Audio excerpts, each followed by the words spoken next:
You're all the smoke show this place needs. I'm not letting you smoke up here. What if? Quit asking. All right. This is the one room in the house that's off limits for cigar smoking.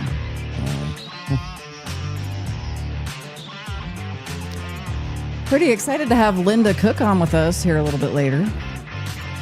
Me too. She's backstage awaiting. She's got quite a background. She's a Impressive. very, very impressive, smart cookie. Impressive.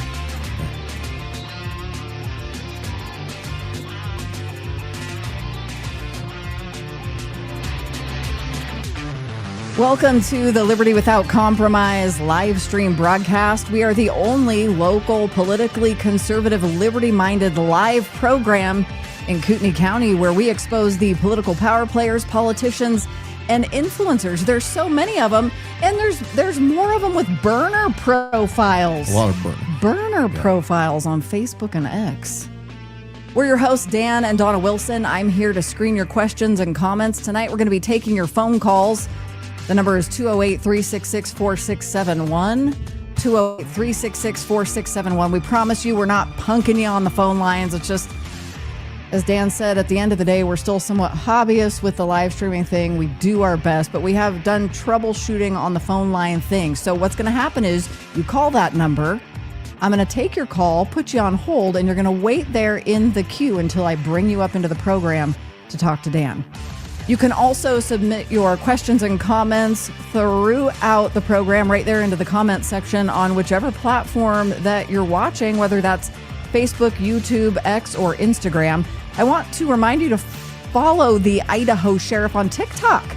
We can't go live on TikTok until the Idaho Sheriff has 1,000 followers. Now we got to wait for your detractors to say, you're not the Idaho Sheriff. I know.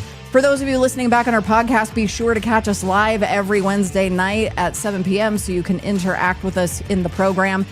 And then also, I'll keep reminding you of this, but you're watching live. Let's have more fun. Be sure to share this broadcast right now to your page or profile so that more of your friends can join in on the discussion. A reminder that opinions expressed here are ours only and not necessarily that of our advertisers, affiliates, or sponsors. And now, after all that, here is your host, Dan Wilson. Greetings and salutations to all my friends right here in Kootenai County, the greater Pacific Northwest, all the way down through southern Idaho into Utah, west into Washington State. I know you guys are holding the line. Those of you in eastern Washington, we are standing with you. Our friends to the east in Montana and the Dakotas and way beyond. Welcome to the Liberty Without Compromise broadcast. Now, you talked about phone calls. I did. But let's not take any phone calls until our special guest. Oh, now you're making rules? Well, yeah, because, you know. There's only one of me. There's one of we you. don't We're have gonna make it multiple easy. phone lines.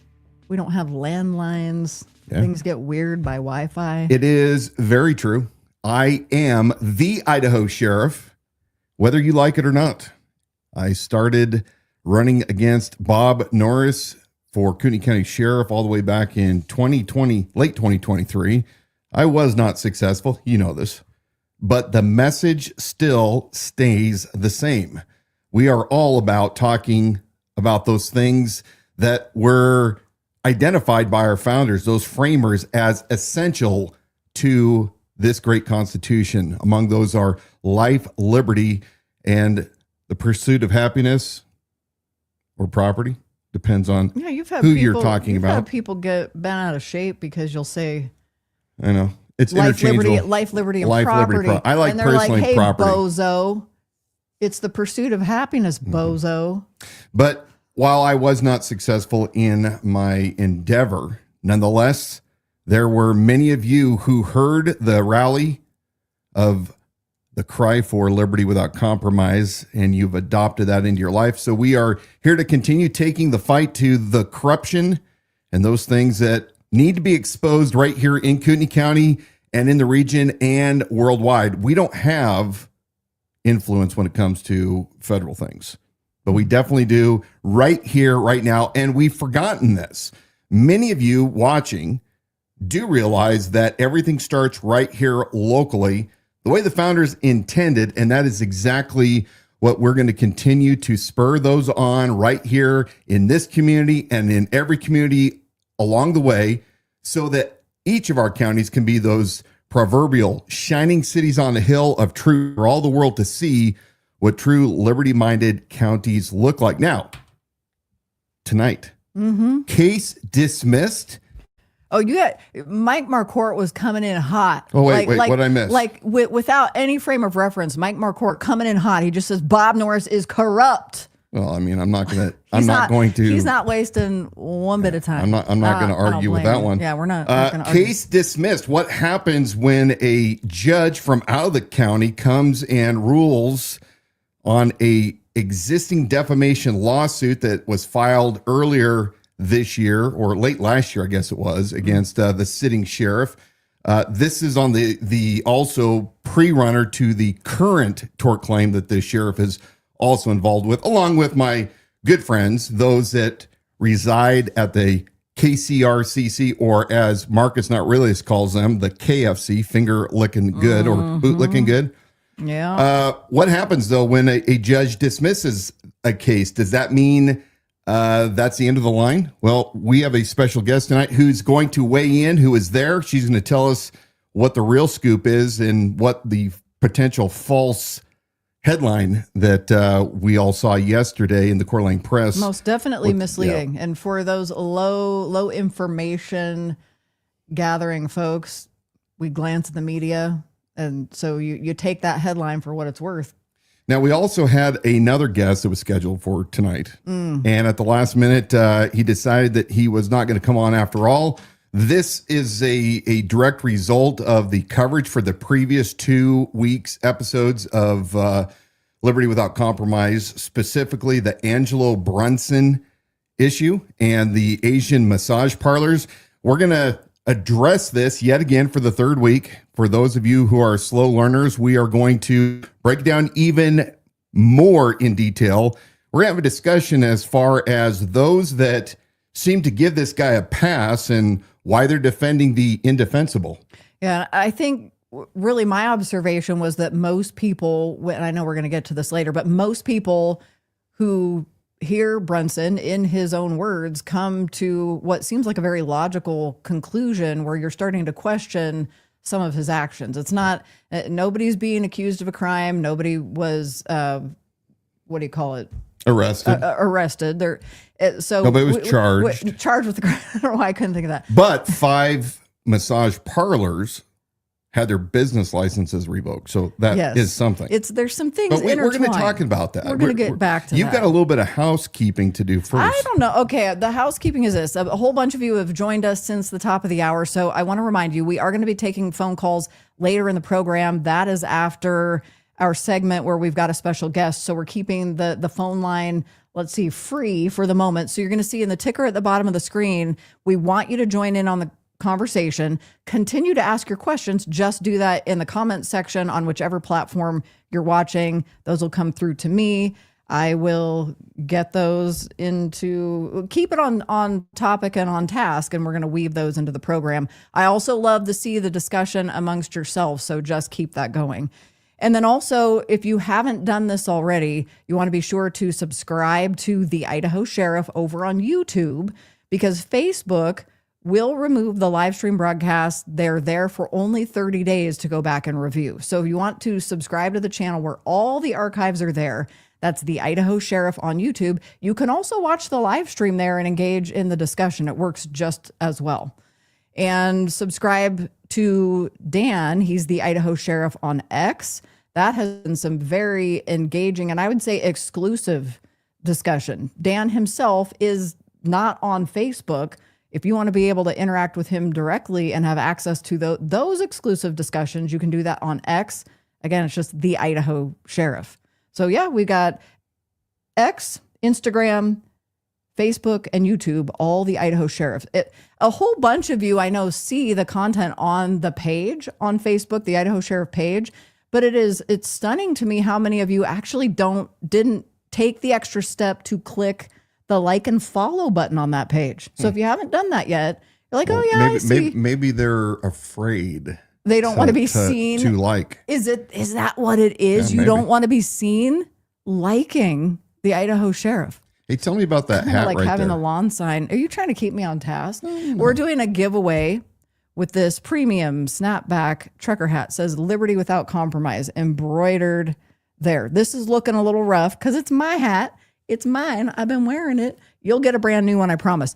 The only way to have a chance at this hat is to enter our giveaway. That's over on our website, libertywithoutcompromise.com. There's a button right there on the homepage, so you know exactly what to do to enter in your name for a chance to win. And we're going to be announcing that winner on our Wednesday, July 2nd episode. Now, we're going to be gone for 2 weeks. We're not going to have a broadcast after next week. Yeah, so for 2 weeks. Some business and pleasure. Business and family stuff, fun family stuff, and some business stuff. Maybe we might cut a pre-recorded little one, or we might do We'll give it a try. Sometimes we have lofty ideas and then life gets ahead of us. One more thing, we're going to listen a little bit more about one of our affiliates.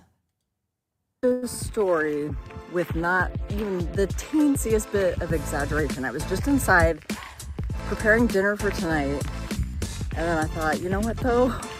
I need a snack right now. And I don't want to blow it because I've been doing hard work in the gym and eating right.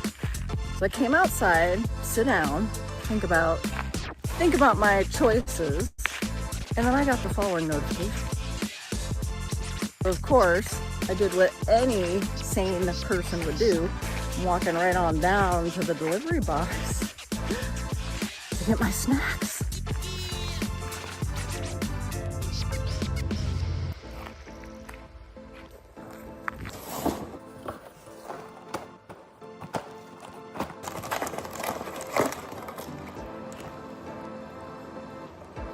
Crisis averted. So freaking good.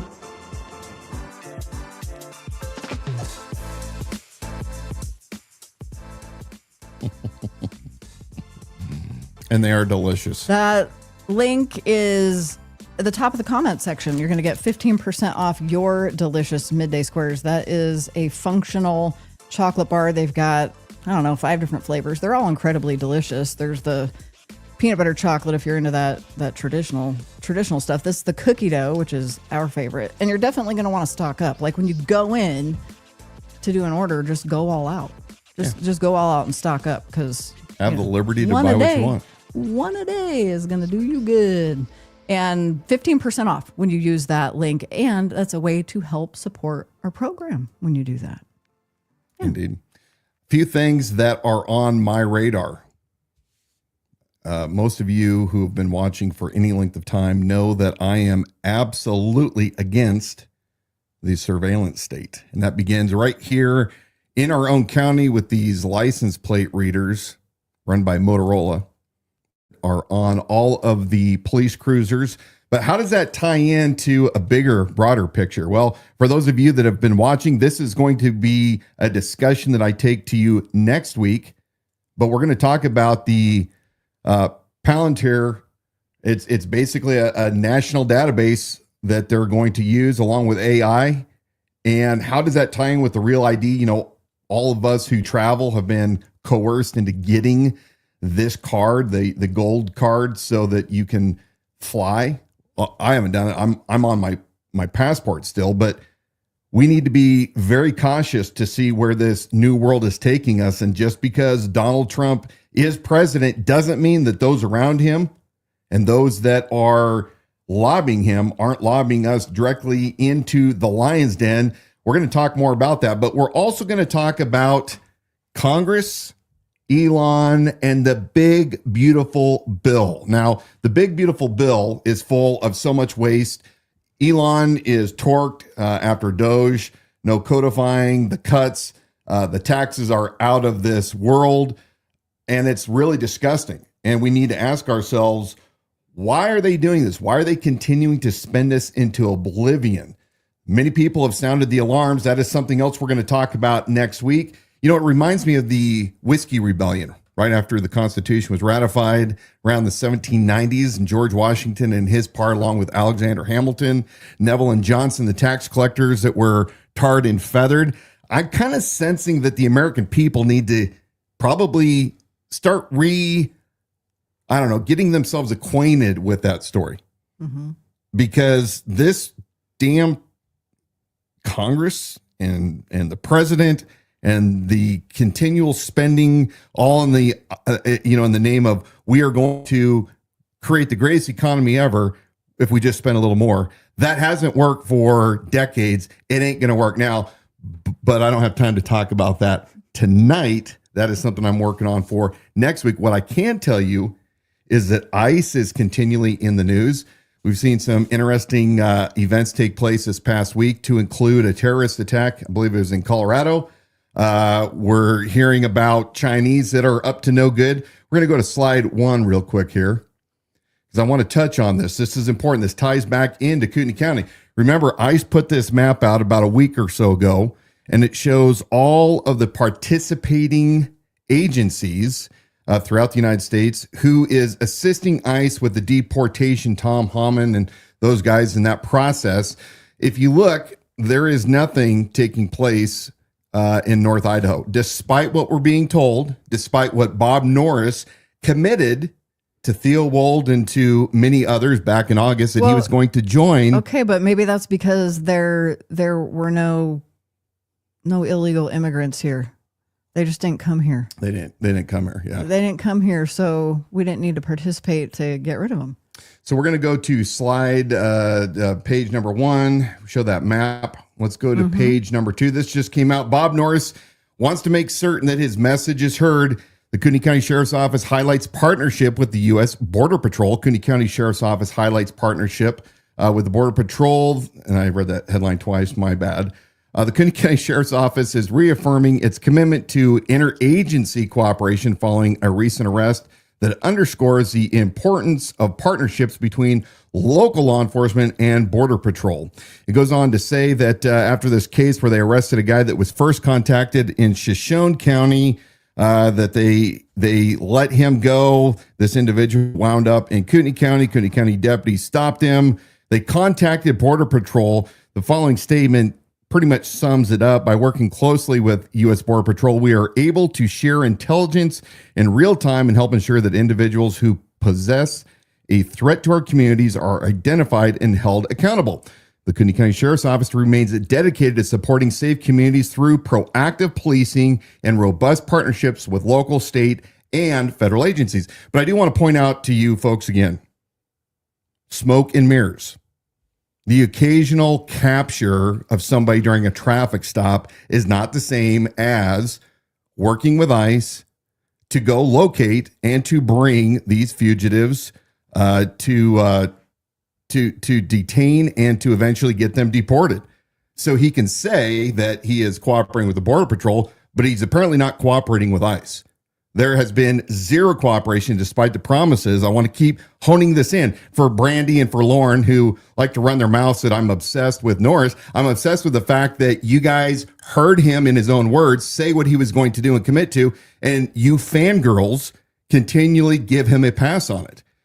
Those of you that understand the necessity for cooperating with ICE, this goes back all the way to when I was running a year ago.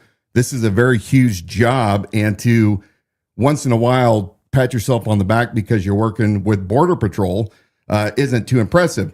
It's also an issue of accountability, because when he says he's going to join in on a program to make sure that local law enforcement has the right credentials to work with federal for deportation, when he says he's going to do that, and then he's like, oh, nobody's going to remember that I ever said that. And what difference does it make? Okay.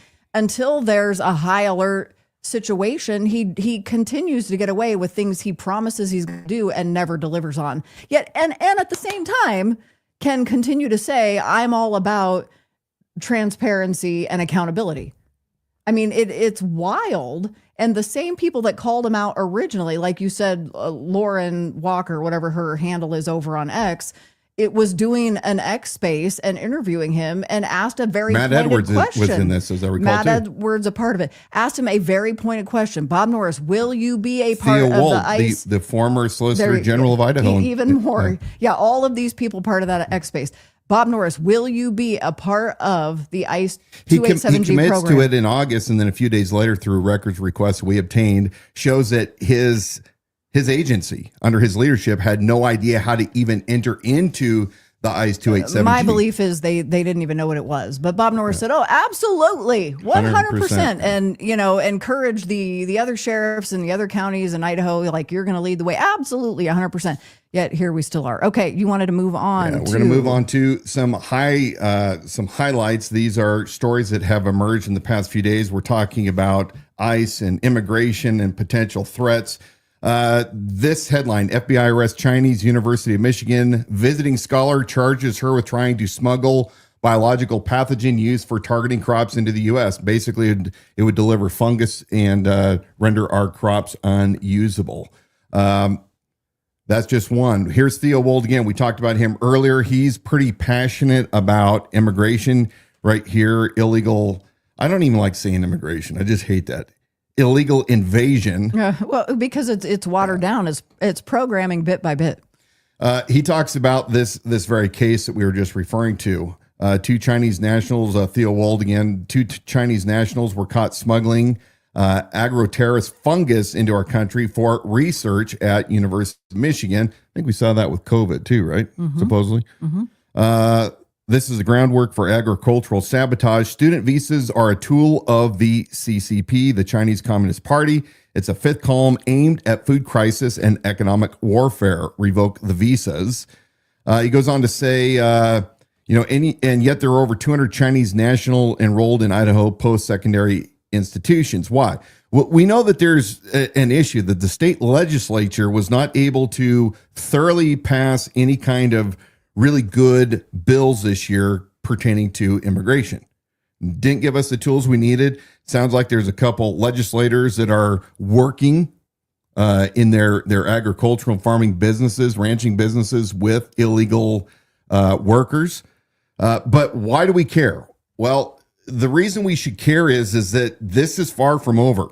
Just because we're deporting, I don't know, however many thousands per week, we had millions upon millions enter into this country just during the Biden administration, not to even count the ones that entered between the time of George W. Bush, all the way through. In fact, I think we go back to Clinton because they were talking about amnesty in the 90s.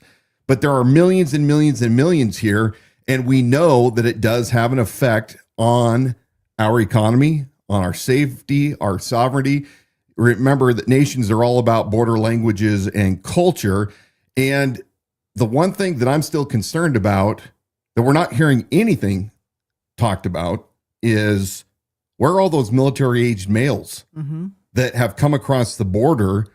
You and I went down to the unsecure Arizona border back in January of 24, so a little over a year, about a year and a half ago. You and I were down there along with Sheriff Mark Lamb and Cade Lamb, and we saw firsthand what was going on. We saw the military-aged males coming across the border, totally unchecked, inside these NGO camps that were acting as a way station for them where they could recharge their cell phones, sleep, get nourishment, and then either be shipped into Phoenix or through Arivaca, a little north where the cartels were running that town and smuggling them throughout the country.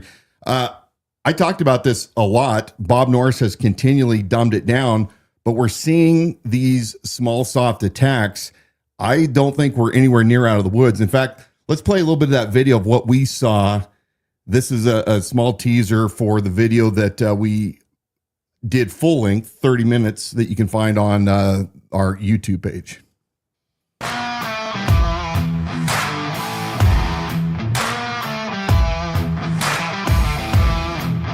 A wall that is a good 12 feet wide that is completely open to the Mike side or Mexican border. I'd be careful right now. There's cartel letting that fucking wash down there. Yeah. And they've got mounted 50s and all that shit, so just be careful. Yeah. All right. Appreciate it. Thanks, brother. Giving you guys a heads up. That's Thanks. what we saw coming down. Thanks, brother. And walking at this humanitarian camp, there was probably at least 30 people that showed up in the past 30 minutes that we've been here. Come straight down the wall.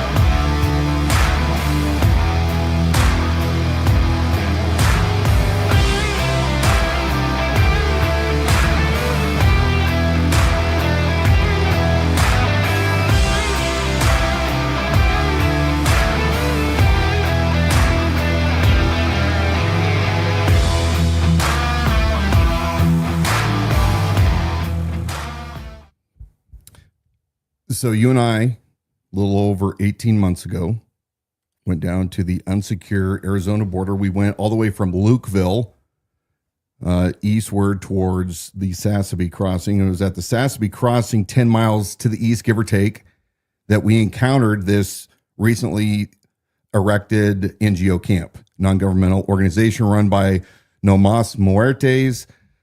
They were aiding all of these males. They were unhappy that we were on location with them. They did not want us there. We were legally within our rights. We were right there on the border wall. This camp was not even 200 feet to the first tent off of the wall. Of course, in those 10 plus miles, numerous sections of the wall had been removed. So it's cool that we have the border czar on top of things. It's cool that we have ICE and Border Patrol finally able to do their job. But this is a huge task. And I am really concerned about where all of these military age males went and what they're up to. Mm-hmm. So I think somebody sounded the alarm today. And of course, since 9/11, we're used to these idle threats or, the constant pulling on our emotional heartstrings, whether or not we're going to be attacked. Remember the color code is coming. But I think it was said, and I wish I remembered who it was that just said this. Maybe somebody in the comments knows what I'm talking about, but somebody mentioned today that they're surprised that we don't have it. Well, maybe it was Tom Hammond, border czar, that based on the individuals we have here, they're expecting a major event in the not too distant future. That probably was what it was. Dan mentioned if he brings something up and somebody in the comments knows, this is a good reminder. A lot more of you have joined since the top of the hour. So make sure that you're joining us in that comment section, no matter which platform that you're watching on. You can just engage with the other viewers here live, ask your questions. I'll screen those and I can get those through to Dan.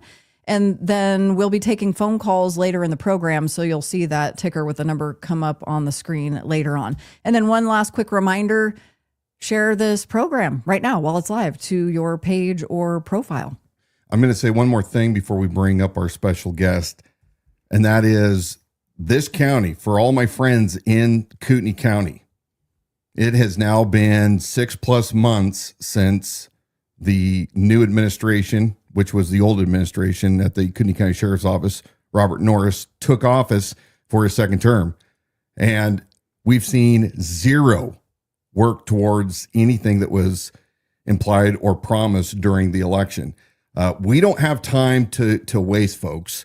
We need to have a plan right here in Kootenai County. And I'm not talking about that ridiculous, Office of Emergency Management Act, the one that Paul Van Noyen, those were also concerned because it said you could be arrested if you didn't evacuate, and kind of the fear mongering that was going on with that bill that they've sat on for quite a long time. What are we doing to get a citizen-wide posse ready right here in Kootenai County for everybody, regardless of what your ideation is, but a ready group so that if we have any kind of an event right here in Kootenai County or in our region, we are ready to roll. We're ready to pitch in and to triage and make certain we're good. Norris's campaign promise against when he was going toe to toe with you, that he came back with, he was going to do a vetted citizens volunteer group. Mm-hmm. He didn't want it. We were like out there. Dan was out there. You were posse. And then Norris is like, wait. I'm going to do a vetted citizens volunteer group. Well, I think it's just a good reminder, and this is the final thing I'll say about it. Mm-hmm. Just because Trump is in office, for those of you who think that everything is now okay, it really isn't. We still have many threats, both domestic and abroad. And it's up to every one of you to have your own plan ready and to be working with your neighbors. Have your own supplies ready in case there is no power, if there is no water, if food lines are short, and taking care of some of your own medical needs. So anyway, not to be a Debbie Downer, this is an encouragement to you. How do you stay a man and a woman of liberty? You do that by being prepared. If you're dependent on many others, you don't have the liberty that you think you do. So moving on. since there's no real good segue All to right, this. I'm going to bring Linda up onto the screen. Again, we are kind of a small operation here, so there's one little thing I have to do to connect her audio. So she's going to hang tight. I want you to see her here on the screen because I'm going to let you guys in on a little bit of her background. Linda Cook, a decades-long resident of Kootenai County, began her political activism in the pro-life movement in California. Eventually, she was named president of the California Pro-Life Council, and in that capacity, she spoke publicly, managed media relations, and lobbied in Sacramento and Washington, D.C. After moving to Kootenai County in 1992, Linda became involved in politics and was hired to serve as a regional representative for Congressman Helen Chenoweth. And it's Helen Chenoweth Hage. I want to get that correct. Linda is married. She's a mother of 2, a grandmother of 5, and soon to be, and maybe is by now, a great grandmother. She's a great grandmother. So I had to read that off of my phone. So that was my little hitch in the giddy up. So I'm going to, while Dan, maybe you float us here for a minute, I'm going to do what I needed to do and just get Linda joining us via audio. We'll bring her up, and I think that we also have a video to show. But why do we have Linda? Well, Linda has been following closely this lawsuit, defamation lawsuit that was filed by Penny Ann Collinson, resident of Kootenai County, against sitting Sheriff Robert Bob Norris. There was a hearing finally this week after several weeks of judges recusing themselves, disqualifying themselves from hearing the case. Finally, a judge was brought in, I think, from Bonner County, and they had a hearing to dismiss the case. So Bob Norris and his counsel asked that this lawsuit be dropped.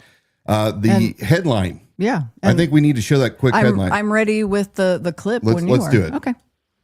At noon, a judge has dismissed a defamation lawsuit against Kootenai County Sheriff Bob Norris. Penny Collinson filed that lawsuit last year, alleging that Sheriff Norris made vulgar sexual remarks about her at a candidate forum in Cataldo. The sheriff has called the claims false. Now, according to our news partners at the Coeur d'Alene Press, a judge dismissed the case on a procedural issue, and Collinson can choose to refile the lawsuit. All right. So I want to make sure we can hear Linda. We want to test that out here real quick. Thanks for joining us. Hi, Linda. Hi guys. Fun. It was kind of, oh no, I've got an echo head. Got an echo. Well, yeah. We'll see if maybe cut your computer volume off.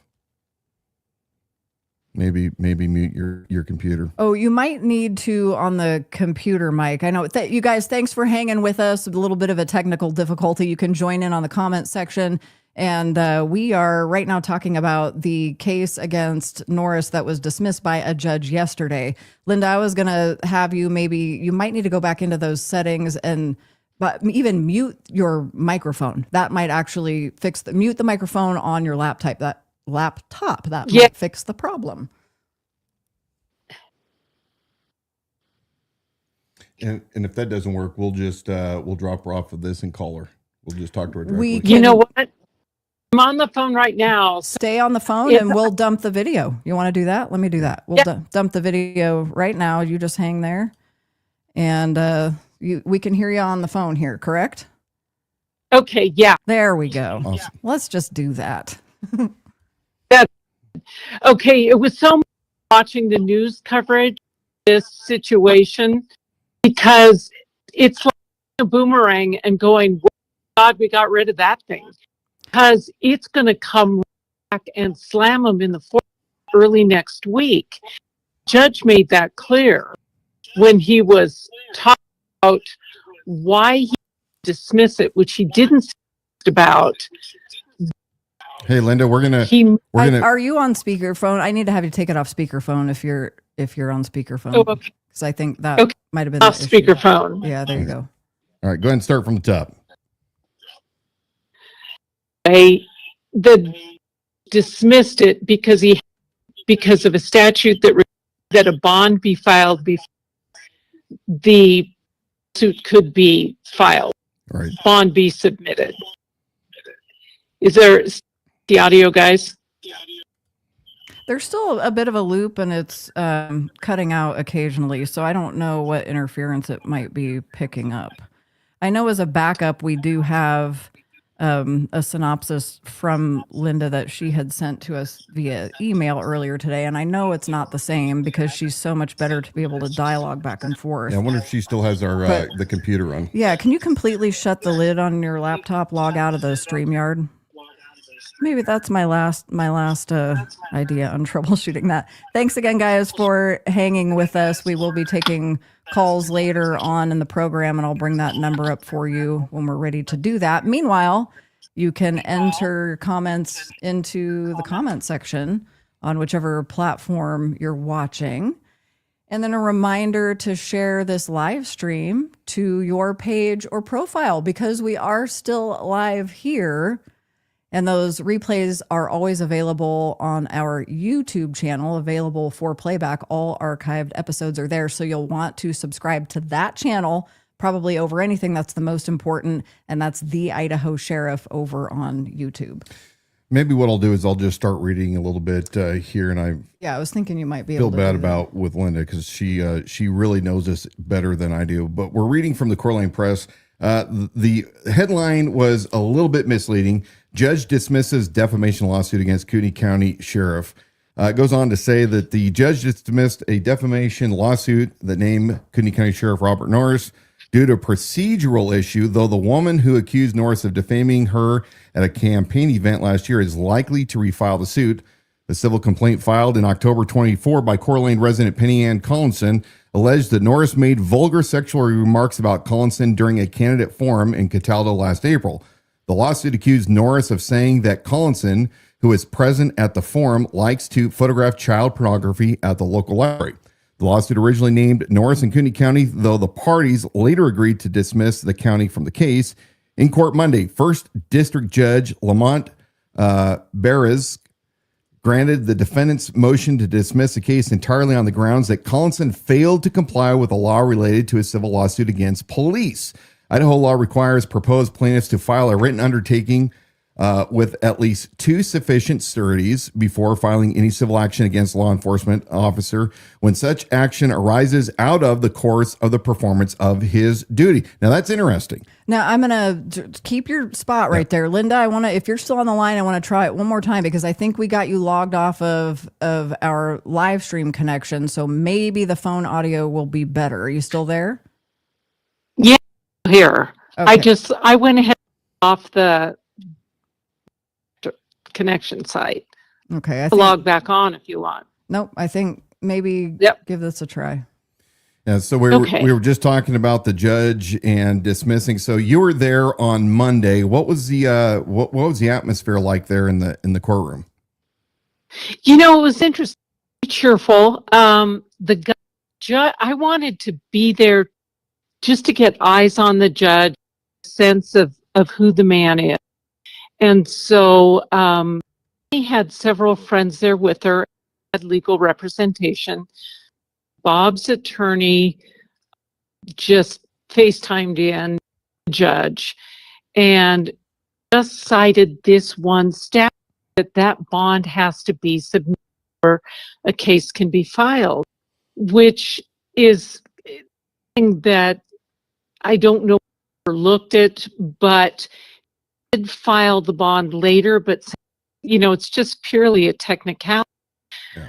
The interesting thing is, for, you know, better part of a year, Bob, all his media have said this is a hoax, it's a joke, you know, woman's crazy, and we're just going to get dismissed. Well, they didn't ask to dismiss it on. They said, "Oh, we'll at that bond." So this is something that is going to take about 2 days to clear up, and the judge immediately after allowing the dismissal didn't seem pleased about, but immediately to accept $500 as a bond for this action. You're going to refile. Yeah. Penny's attorney said yes, right. And so he just moved directly to getting it started. And that's why the cover seems so irresponsible. Because, you almost think that Bob folks are drinking champagne, Yeah. and what they better be doing instead is themselves, because it's cleaned up, and it's ready to go, and it's at them. Linda, we're going to recap this because for whatever reason, we're still getting real bad audio on this end. We'll probably come back and do a private interview with you, and we'll rebroadcast that more.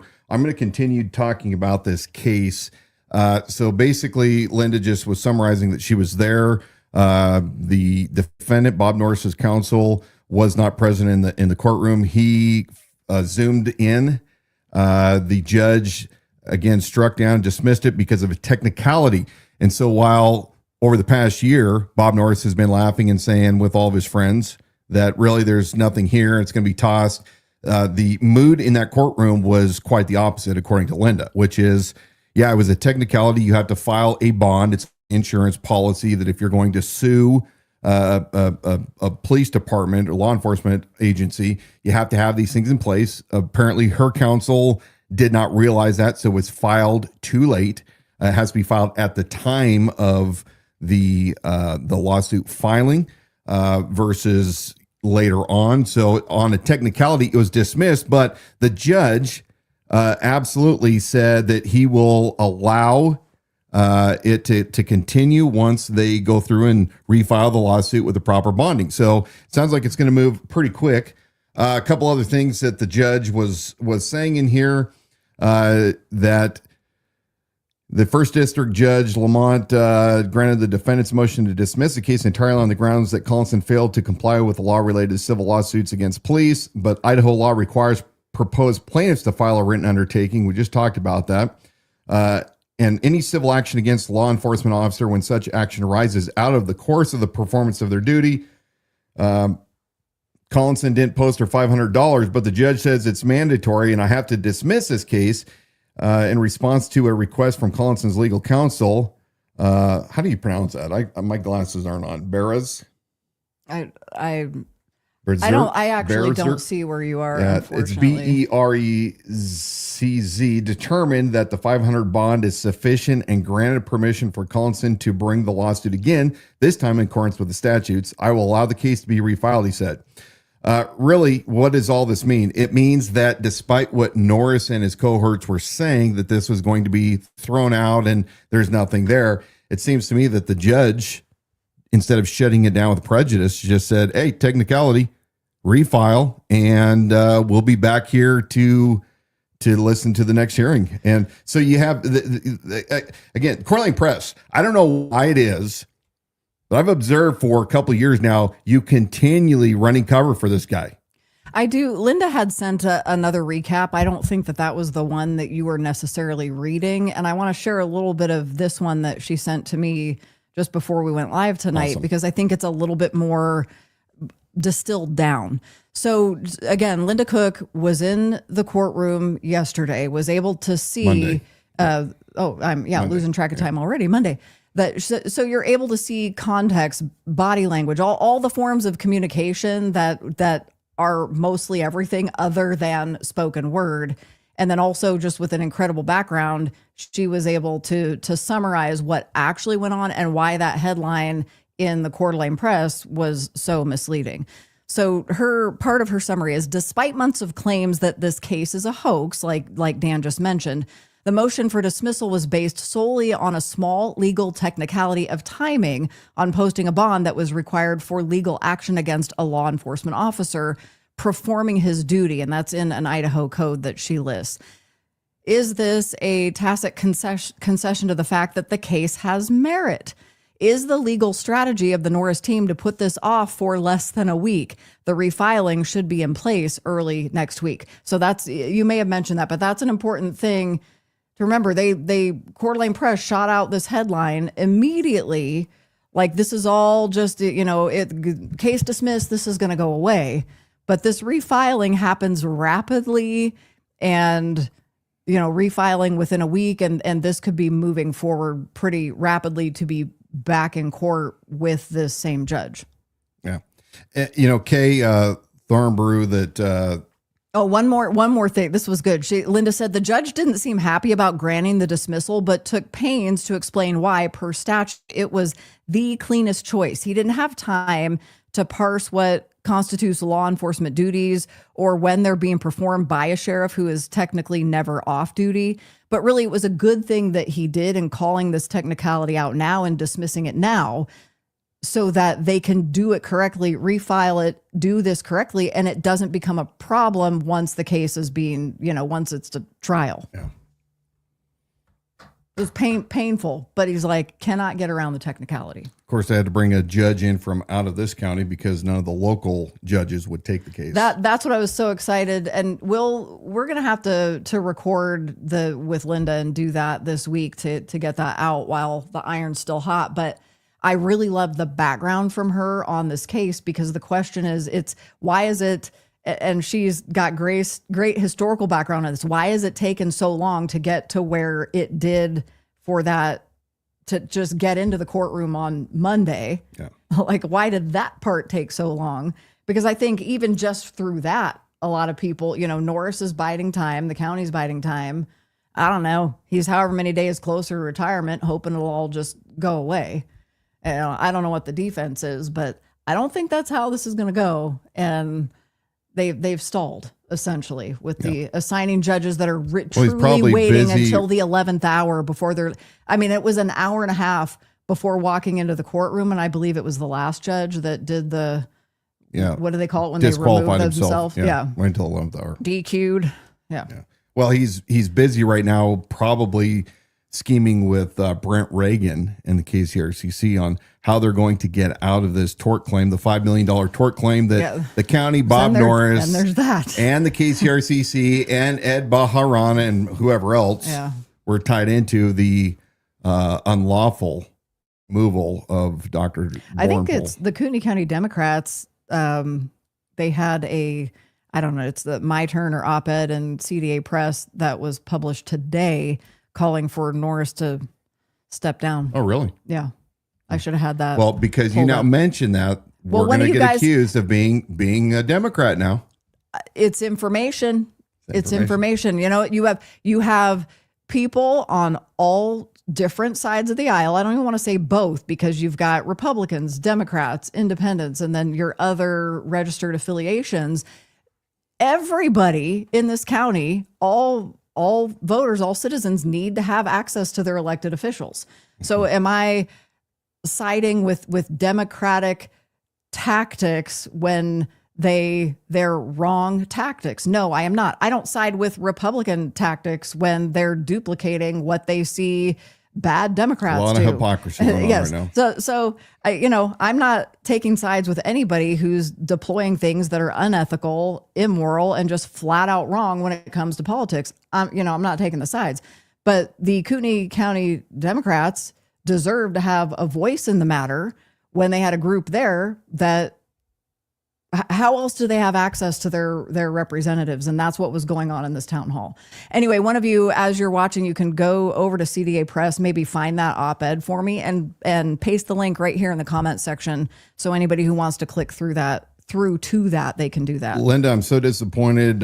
Linda is always fun to talk with, extremely elegant lady, and we need to go back to landlines, man. I'm done with this Bluetooth stuff. We need I am going to say this one last thing though about the Coeur d'Alene Press. I do not understand the tactics. What are you guys doing with Norris and vice versa? You cover for this dude all the time. We can go back and show many examples. In fact, you got Bob Norris that gave you an interview about his special deputizations. When he disclosed that Bruce Matari, county commissioner, his former campaign manager, he gave him a special deputization despite no background in law enforcement. And then he came out, and we've shown you the links. We've shown you the video, that Bob Norris calls you guys all liars and hearsay, and that what you reported in that article was false. And it just seems to me that whether it was there or whether it was when you were reporting up at the Spirit Lake town hall that he had last year, you seem to be continually prejudiced in his favor. And I'm really curious. I can't wait to tell the story about when I, along with 35 other candidates for office last year, when we had our interview at the Coeur d'Alene Press along with the Coeur d'Alene Chamber, I want to tell you guys a little bit about the behind the scenes things that took place and the favoritism towards Norris, some of the extremely poor behavior by the chamber. We're not going to talk about that tonight, but there's so much to bring up on this. And you know, the Coeur d'Alene Press, I'm not a fan. I think you guys are a hack organization as it now sits. Oh, that was an abrupt. I could tell right there. I could tell right there that was going to be an abrupt, It's a mood. Yeah, it's a mood. It's a vibe. So I mentioned earlier that we were going to have a guest on. This guest was invited last week after our last broadcast. A big critic of the coverage that we have done on Angelo Brunson. For those of you who are interested in more detail, you can go back to our episodes 22 and 23, the last 2 weeks, where we go into greater detail as far as what was that I went ahead and dropped this story on X and my feud with Jeff Tyler, who I like, who came up with the original vetting idea for candidates at the Republican Central Committee right here in Kootenai County, and why I'm at odds with him, because I think it's extremely dangerous to do. I don't think that the power of the Central Committee should be used to where a select few, not the people that are voting, but a select few, in essence, choose who it is that is going to represent us, who's going to get the nod. And so I brought up this case of Angelo Brunson, who owns a restaurant in Coeur d'Alene, and he was a recent rated and vetted candidate that the KCRCC put their stamp of approval on.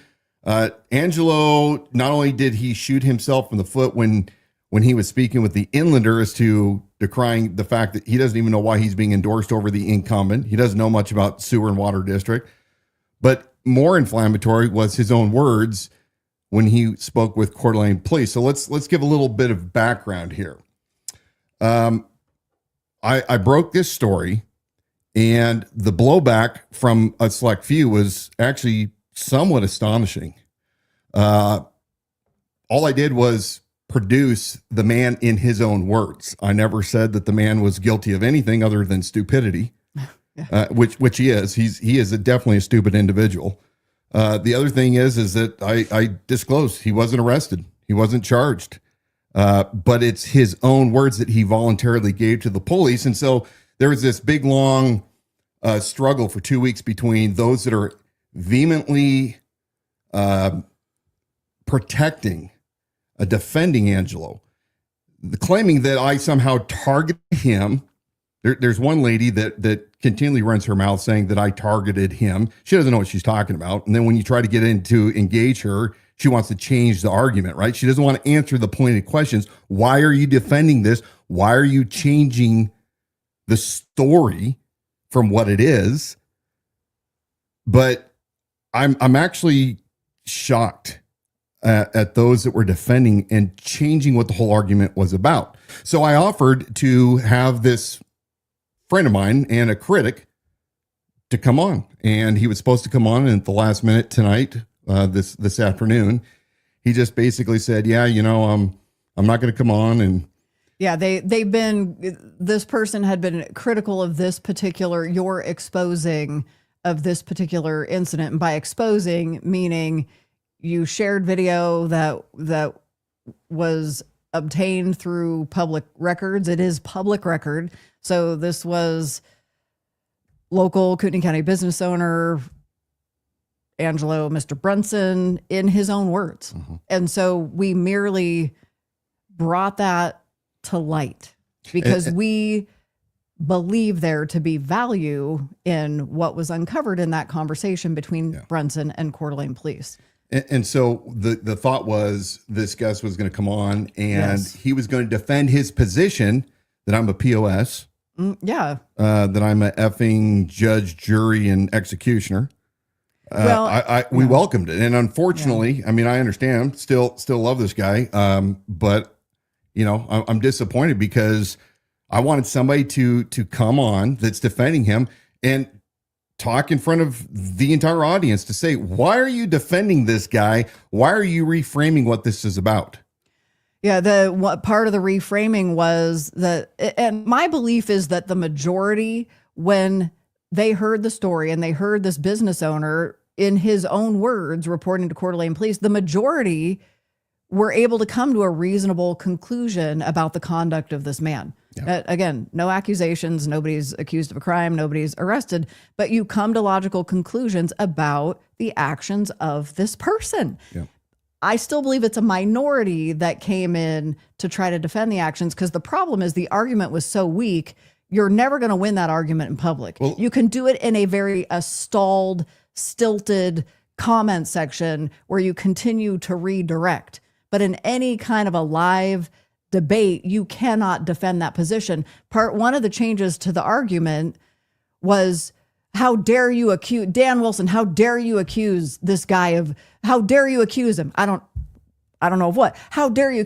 You've been accused of some pretty heinous stuff. You know what it feels like. Yeah. And it's, you're like, okay, you just like reframe the argument and redirected. Yeah. Because you couldn't even compare the two with accusations that were happening for you during your campaign compared to, again, bring it back, this guy in his own words. I know. This particular business owner in his own words. Yeah. And so some of you out there who've been running your mouths, look, I'm going to argue with you all day long. You guys are disingenuous. You're a joke. I'm going to say it, you're a joke. When you take something like this and reframe it, you should know better. This is the stuff that we expect the left to do. Do you think they know they're a joke, but they've been sent to do this? They've been sent to defend it. They have to know. I mean, look, one individual was saying, that I targeted Angelo. And this individual, was implying that we sat on it and that who's going to be next. And what I basically said was, okay, let's break this down. Let's bite on your argument. Sex trafficking, which we're not accusing this guy of being involved in sex trafficking. No. But we do know, because the police, in their own words and in the police reports, have identified these Asian massage parlors in Coeur d'Alene being involved with sex trafficking. So if you are putting your money down to an organization that is supporting human trafficking, where but this is how dumb it is. So this one individual, and I had so much respect for this individual until this point, and now anything they say, I completely blow off because they show their hands. So I said, sex traffickers have to have a buyer. And then I said, answer the question. You can go back and find this on X. Answer the question. Do you or do you not personally patronize an Asian massage parlor? That's what I asked. And then the response I got back was, well, I go to a massage place that's, up on such and such street. And, some of their windows are darked out too. You're not answering the question. You're reframing it because you are intellectually dishonest. That's the way it is. I think we need to play that video to remind people of what Angelo said. And again, why did we do this? Because I keep telling you, the KCRCC has lost their mind.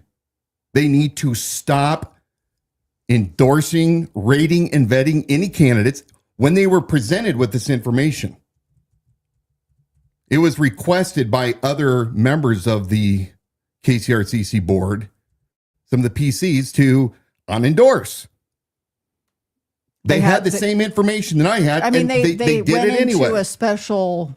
I mean, it was kind of last minute. So my understanding is they called a special meeting in order to discuss an executive session. I don't want to get the terminology wrong, but it's I think we're gonna play this clip again. But it's 3 minutes long. The other thing that I want people to understand when you're coming after Dan for exposing this, again, never accusing a guy of anything. You can deflect and change the argument all you want by saying this was the way this guy was pulled over was incorrect. Well, okay, does that then thereby render everything that he yes. he said? This isn't a law enforcement he standard. was not coerced, and that he said, does that now, are we just now going to ignore that when that was some very disturbing information that was then shared? So we're going to get stuck on technicalities of the traffic stop? No, we're not. We're not doing that. Yeah, and then, his argument is with the Coeur Police. If he thinks that Yes. somehow Yeah. what we have played Right.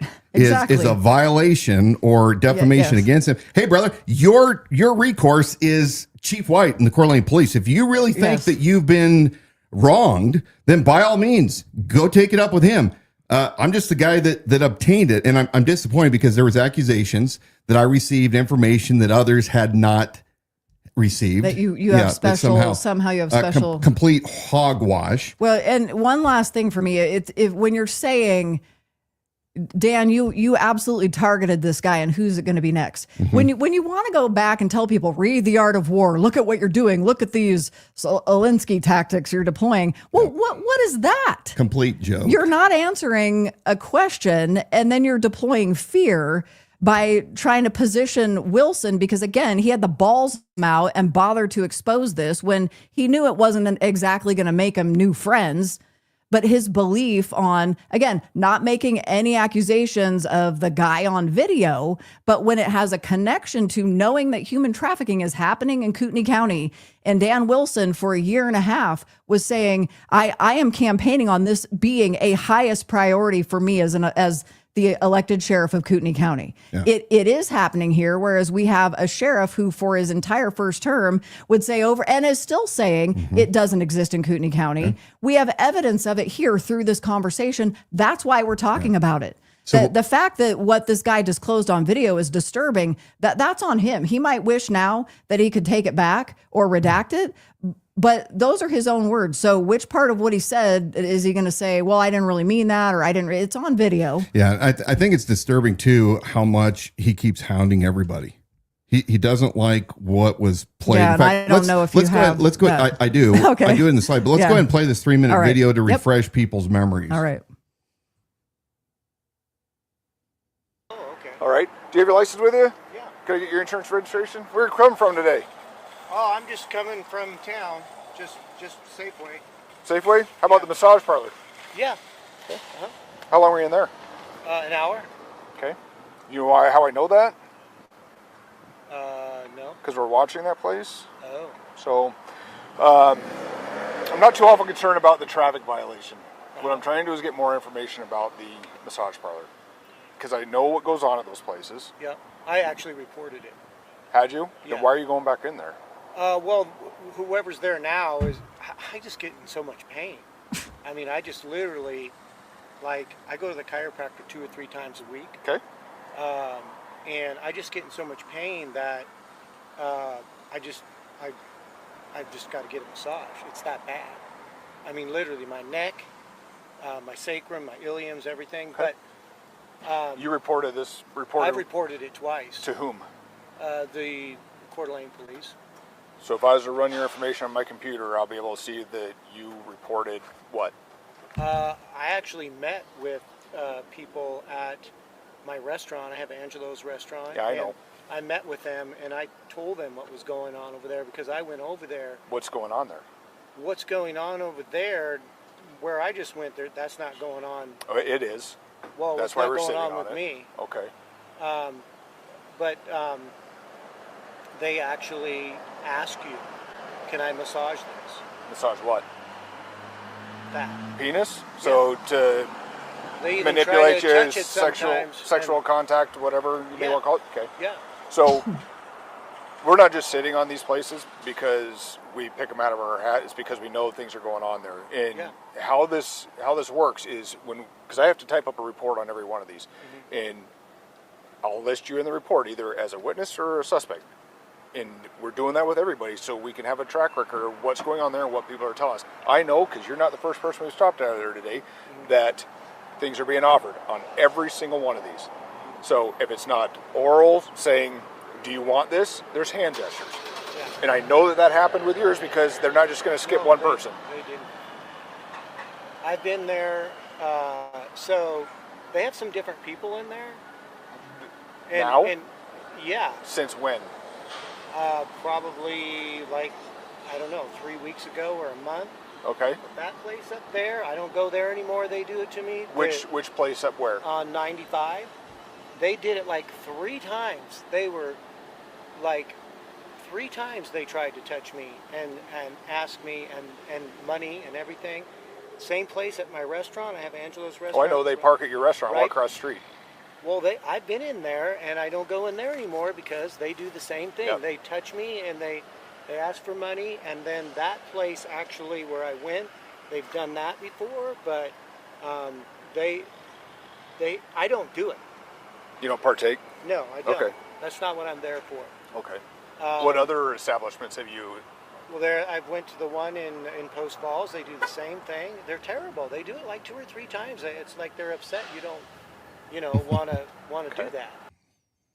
So again, we're revisiting this because this show tonight was planned around having the guest that was going to debate me as far as why I was doing this character assassination on the guy. Legally obtained body camera footage. Yeah. I do want to touch on a few things in our slide. If we go to page number 13, just to show the folks, he did contact law enforcement 2 times, one in 2020 during COVID. That was eventually turned over. My understanding from what I was reading in the reports, Coeur d'Alene Police turned it over to Homeland Security Investigations. So there was that. And then in 2024, June, okay, this is very important because we're going to show some screenshots here coming up of what he's claiming and timelines. But June of 2024, he contacts and leaves a message. I don't know. I think that he probably just called dispatch and let him know. But the crux of it is that he believes that there are 5 locations, Asian massage parlors. So the actual verbiage that he used was massage parlors doing prostitution, thinks 5 of them in town are all involved, received by voicemail, unknown exact location, probably a detective followed up with him later on. So when the law enforcement contacted him in that video that we just saw, that was 2 months after he calls and leaves a message for Coeur d'Alene Police that, hey, so there are five locations that I believe are involved in prostitution. So you verified that he did because he said he did. So verified that. So we verified that. But he continually is upset. We're defaming him. We're causing him all this grief. His wife can't sleep or can't quit crying. I mean, it's constant. His son drops messages to me as if somehow his son was ever given permission to text me out of the blue anyway. And I don't even know how he got my number. But anyway. Well, they would say you didn't have permission to post his body cam video. So we're tit for tat. We're going to cover a few more things here because of the fact that our guest did not show. Yeah, I mean, if Brunson reported it, what's your beef? I mean, isn't that he's on the up and up because he knew it was happening and he reported it? I mean, why is that not enough? Well, if you identify something that you believe is criminal in nature, last I checked in Kootenai County, prostitution is still illegal. Right. You're reporting that 5 of these locations are engaging in prostitution. That's your own words in the police report 2 months prior.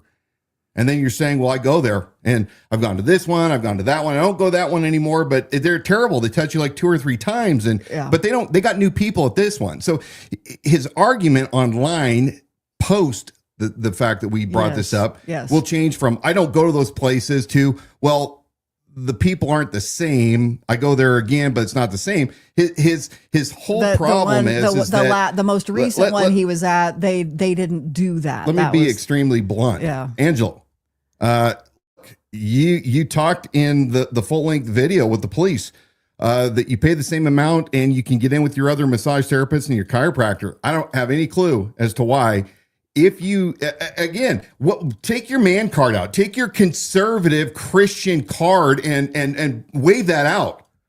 If you know something is wrong at one of these establishments and you continue to take your hard-earned money and plunk it down, regardless of whether or not you're engaging in any of the illegal extra activities,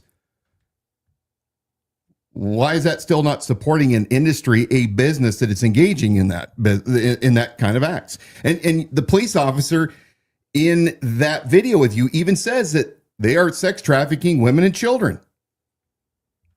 So if you read the entirety of all the reports that came in the package that we received, that we actually obtained illegally, because it was opined that somebody gave me a special copy that was unredacted. And no, I mean, I got it the same way that everybody else can also get it.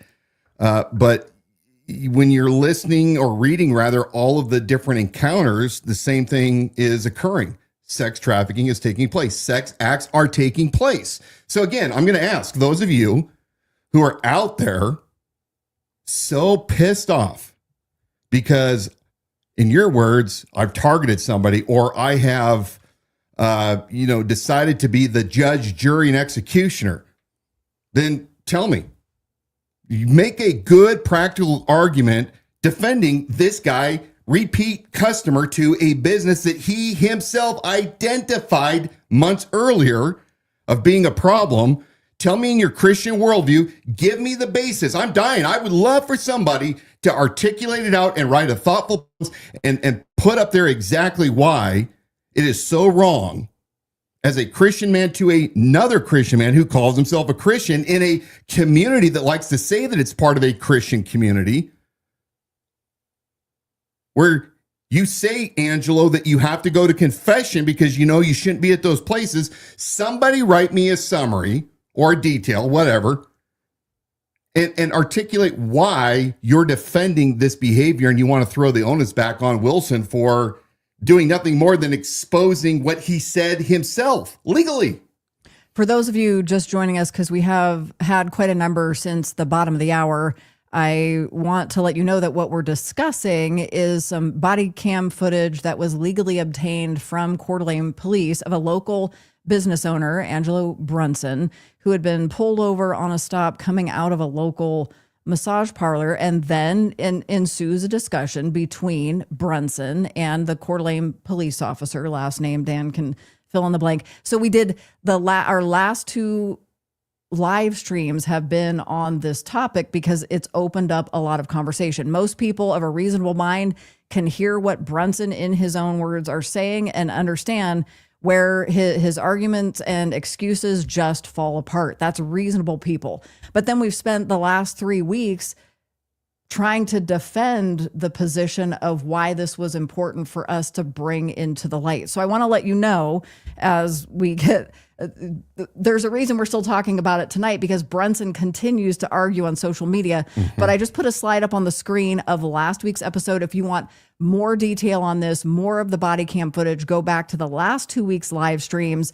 Those are available right now, currently on YouTube. But if you're listening back more than 30 days from now, you're going to have to go, or on Facebook, I'm sorry, you're going to have to go back to YouTube and make sure to watch the archives there from the last 2 weeks, because you'll get a lot more detailed information and the full body cam footage. Full 13 plus minutes. Yeah. We're still talking about this now. And again, we're like at about 8:15 or so. Yeah, but we're gonna go through this pretty because, yes. Yeah, we had a guest Brunson that did not himself show up at the last minute. So we're filling in some of the blanks. We're having to do a one-sided debate. Well, I think the fact that the guest at last minute didn't show up is just reinforcing your point that when people are coming in to defend Brunson, how dare we targeted him, who's deploying the fear tactic of who's it going to be next? Wilson bad. Wilson I targeted. have a lot of respect Who's for that it gonna be person. next? I have zero now. It's so dissonant from previous conversations. It's so illogical. Makes it you doesn't almost make think sense. that they're an activist, right? Yes, professionally. Yeah, We've had on the show before Watchman Ministries. Yes, and they've talked about some of their experience with the power player pastors, the same ones that we've had experiences with. Because, folks, it's not just the Kootenai County Republican Central Committee that has run amok, that is a cult. There are also a couple evangelical churches right here, probably Catholic, I just don't know, that are absolutely cults with their leaders and some of the things that they're doing that has to be exposed. I really don't care. I'm going to continue to expose all these people. You be the judge. I just bring the evidence. But Watchmen, apparently, you have to give me some of the background because it's Facebook. They shared one of our posts. Well, Watchman Ministry actually, they collated one of their own unique posts that had some of this information and a short clip of the body cam footage of Brunson. And so you can see that article of theirs over on their website, and it's probably watchmanministry.org, but I will double check that and put it in the comment section so you can read that. Oh, also, just go to their Facebook page. Yeah. Watchman Ministry North Idaho is their Facebook page. This is where you will see the post that we're referencing, and this is where the Angelo Brunson commented on that post. That's your easiest Let's go ahead way to follow the thread. and read those real quick here. Let's go through them because it starts out, Angelo attacks Watchman. I'll read Angelo, and then you can read the other counterparts. Okay. Angelo posts right after this. Watchman Ministry, North Idaho. Your recent post on Facebook implied that I had committed a crime. This is untrue and a defamation against me, which has caused emotional and documented financial harm. I've been advised that I must give you the opportunity to retract your statements and apologize via the media, which these lies were distributed. Angelo Brunson. Now, he, instead of having any kind of humility and saying, I'm remorseful for what I did, I'm going to go and just basically hope this thing goes away and turn a new leaf, because we could all turn a new leaf. No, he's continually jumping on and defending himself. Yeah, and there's more, because I think there was yet another post by Angelo that's a little more in depth. So I'll go ahead and read that, because I don't know that you have that in there. Yeah, good. So he says again, this is the Watchman Ministry North Idaho Facebook page. You have the business owner Angelo Brunson defending his position. He comes in and makes a comment on their post. So Angelo says, before you go ruining people's lives and slandering them, which God hates, why don't you get the full report? 4 exclamation points. There are a lot of bad actors out there. Not everything appears as it is. I have had chronic back pain for 25 years. Anybody who knows me knows this. I go to a chiropractor 2 or 3 times a week, massage, etc. I was never solicited by the massage therapist that worked on me. I did report to the police starting in 2019 and met with 4 detectives and Border Patrol totaling 4 or 5 times through 2025. And the last investigation was because I called in August of 2024 about these places. Angelo, that was June, man. You got contacted in August by the police. They even came to the restaurant and said they'll be doing a sting operation. Why none of this was in the report is so wrong, and why my name was not redacted is so wrong. There's a lot of corruption in the CDA Council, CDA Police. When I ran for office, they told me, I don't know who they is, quote, they will come after you, end quote. It was an accident. It wasn't an accident. There are, and I think he meant they are, some serious malicious people. Oh, there are some serious malicious people out there. This is slander, and you are ruining people's lives. So that was his statement to Watchman Ministry North Idaho. And I can let you respond to that. I know Watchman did. I don't know that we want to read their entire response. I think that the fascinating thing to me again is, Angelo, if you are listening to Brent Reagan for your PR, you probably should not listen to him anymore. The fact of the matter is, you, in your own words, you were the idiot that said that you weren't even qualified to be the water and sewer not a commissioner, water sewer district board member. No, it's whatever. Whatever that was for Greens Ferry. You admitted to the Inlander that the other person is more qualified, and you don't quite even know why you were asked, but somebody asked you to. You brought this on yourself, man. And rather than just focusing on your business and letting this die down, every time you keep bringing it up and insinuating that somehow you're going to come back and sue us. Go for it. If you really think you have a case there, go for it. We will welcome this, because that means we get discovery. That means we get to dig even deeper and find out what all you guys have been doing. There's so much more to this argument too, because the fact that Brunson's even in the spotlight or position he is, well, I think he would have been anyway, because you got 2 separate things going on. But KCRCC's mission is to put butts in seats. It is. And Brunson happened to be one of the butts in the seats. So part of our beef was that your vetting process is irrelevant. Yeah, we've already been through the vetting process. So then that's a whole argument on its own. And it is my belief, and I'm never going to change this, that the Central Committee should not be in the business of vetting anybody. What you are doing, despite the fact, and I've heard the arguments recently, that this is the only way that we're going to retain a conservative majority right here in Kootenai County. No, it's not, because the people that are doing the vetting aren't qualified to do the vetting. They have agendas. Well, they said, I was in an argument with a gal earlier this week. I was going to do the screenshot, but I mean, in essence, she was saying the committee members can't follow citizens around and follow them to and from and see where they go. Exactly. That's why you don't endorse people. And I said, you're making my point. You're irrelevant. Not only what that, you're doing is but irrelevant. how important is really the sewer district? For the KCRCC to get their conservative guy one of his quotes was that the porn in the libraries was going to be the undoing of civilization, as I recall. Right? That's one of his actual quotes on his interview rated the Inlander, I think. His survey with the KCRC. On the KCRCC survey. In fact, I think it's page 14. We can throw it up there. He says, for the community library network, sexually explicit books will destroy civilization and parental rights all the way. Look, you guys at the KCRCC are idiots, because you shouldn't be putting your stamp of approval on anybody, but you're just proving the point as to how flawed this is. You were given the opportunity at a low level position to say, yeah, we're not going to endorse this guy anymore. He's too hot. We can't tell what is right from wrong.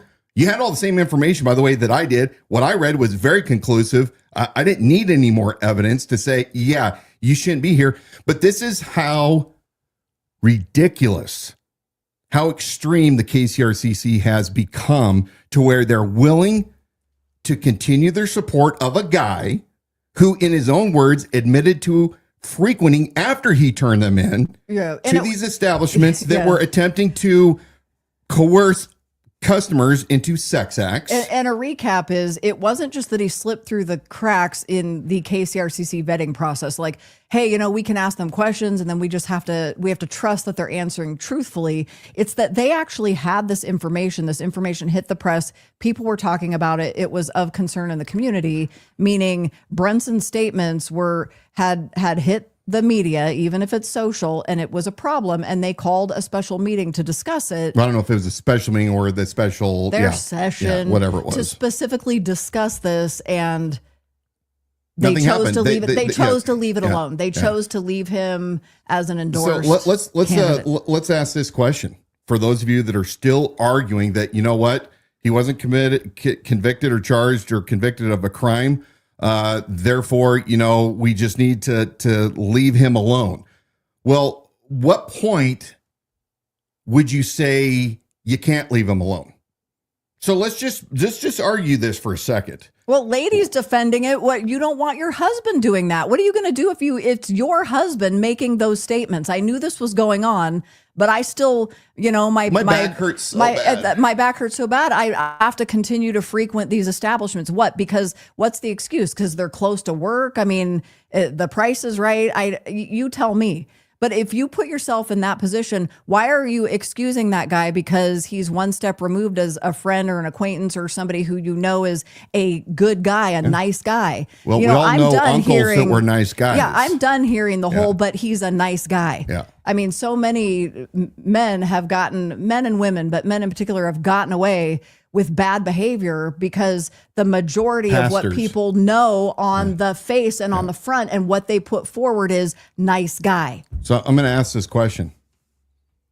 What would it take if this was not just a guy saying, well, you know what, I was frequenting these places, and even though they were offering and they get really mad, I know it sounds fishy, but I don't partake. I give them a $35 tip. Okay. So then what would make it finally to the point where you'd say, yeah, he wasn't actually charged with a crime, wasn't convicted, and, we can't support him, or we can. We've heard arguments lately about, just to make certain we're clear, I'm not saying that Angelo did these things, but for the argument of how far are you willing to take behavior before you say, okay, now, even though somebody hasn't been charged with a crime, they haven't been convicted, we're still not going to allow them to be part of our team. We may have a caller on hold. I just out of curiosity, I want to see if this works. Are you there? But what's happening is, Oh, were you talking? Listen, this has already been. Listen, Okay, that connection's bad again, so we're just going to let that go. So If you can here's what I'll say. For the sake of argument, let's say you had a similar candidate who admitted to somebody that he was watching AI generated child material. It's not a crime apparently right now because it's AI. We've heard some conservative leaning commentators. I'm trying to think the guy that just died that had the university.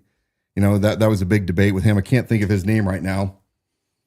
But dang it. Now it's going to kill me. He just died not too long ago. He was a famous commentator. And this argument came up. Is it a crime if it's AI generated? Well, the bigger picture, folks, is you have to look at a guy's behavior and you judge him by his behavior and by the things that he is exposing about himself. Yes, I had accusations made against me, but here's the difference. Accusations by people that were hostile that never produced any kind of evidence to their claims. I was able to produce. Is that Dennis Prager? Yeah, Dennis Prager. Thank you. Yes, thank you. And you guys know about Dennis Prager if you were watching him there at the end. I want you to go back to the accusations. I didn't want to interrupt, but I know you're pining for that Dennis Prager name. But there is no comparison. Yes, you were accused, and people were in this scenario where we're bringing to light a local business owner in his own words that's the video difference. footage, and that's all we're talking about. It's in his own words. So those of you that are defending him, you're wrong. You're not even just agree to disagree. You are wrong. If you are solely defending him based on the fact that he didn't commit a crime, well, then why don't you hang your hat on the fact that he's a moron that made bad decisions? Personal opinion. Just to be clear, I don't know if he's the official definition of moron. I may have given him too much credit. Maybe idiot is more of the line that we want to go down. But anybody, I'm going to say this again, anybody in this region that is giving a dime to any of these establishments, you and I are not friends. If you support any organization that harms women, children, either through sexual means or slave labor, we're not friends. Well, I mean, and for the back row, in case you don't understand what that means, if you're going into a massage parlor and you're being offered sex acts, these are some clues. Those are some clues. You have a gal at the front desk that looks to be about 14 years old. My back is more greater. Those are clues. My back and how sore it just, it hurts all the time. Since there seems to be confusion on the matter, when you're right now pointing out if you participate in human trafficking or the harming of children in any way, how many people are going to go, well, I wouldn't do that. Mm-hmm. So let's clarify. You're going into a business where they're not checking you in. They don't keep records. They don't keep books. They cash only. They don't give receipts. You go in to get a massage and they're offering sex acts. Then you turn it into police. That's it. And you don't go back. Yeah. I know we've said it 20 times in this program. Yep. We're going to leave it at that. Yep. We are probably most likely not going to talk about this again going forward. We're never going to talk about this. We'll probably bring it up. But to recap, this was supposed to be a night where we had somebody that was going to come on and give a basically an argument as to they bailed. Why I was wrong, and they bailed. And I'd like to think they bailed because once they really thought it through, they came to their senses. I feel like this individual. Yeah, I always so have. Do I. I didn't respond. I wouldn't say in kind. Yeah. But that's what we're about. We're about liberty for all. And remember, Jesus talks about this. Those that would cause harm to a child, it would be better off for them to have a millstone tied around their neck and thrown into the sea rather than to harm one of these little ones. Now, I want to talk about a quote from John Adams. You know, my weekly quotes of the founders. I think it's the very last page. It's page 15. I gotcha. Mm-hmm. John Adams, always stand on principle, even if you stand alone. And I'm willing to stand alone. Donna, you stand with me. I do. There are those of you who are standing with me. You know who you are, so I'm not throwing you under the bus or discrediting you. But look, folks, we live in evil times. If you truly believe in liberty for all, that every human being has the same equality under God. Every person has those rights to life, liberty, and property, American citizens. Mm-hmm. Of course, if they're not American citizens, they still have human value. I'm not saying they don't, but look. Watch it, Wilson. I know. Just wait. I know. They're going to now come in and say, I don't think if they're illegal, they don't have value. Uh-huh. He didn't say that. He didn't say that. But really, I want people to be champions of the vulnerable. I want people to stand up for what's right. I want people to put a line in the sand and tell the KCRCC to knock off their crap. You need to stop this ridiculous vetting process. It's never going to get better. You're alienating people, the very people that you're calling rhinos. Let's face it, many of you are rhinos, including your own vetted candidates that try to introduce medical marijuana while they're at the same time trying to ban soda and candy. Mm-hmm. I mean, creating these false tax credit bills. Mm-hmm. It just goes on and on. That's not equal, and you're not shrinking the size of government. But these are all KCRCC people. Got to run in place. Yeah. Make it look like you're busy and doing stuff. Got to keep busy. Yeah. They're burning calories, at least, I guess. Hey, remember to pray for Jim, Ron, and Todd. They need your prayers. I think I've overstayed my welcome tonight. I think we both overstayed our welcome. But thanks for hanging in there with us, you guys. I think it's about a whiskey and cigar time. I want to remind you, you can help support this program, but also have delicious snacks by getting your Midday Squares. The link is in the top of the comment section. 15% off for you. 15% off your entire order of Midday Squares. It's just it's a good snack. Midday Squares.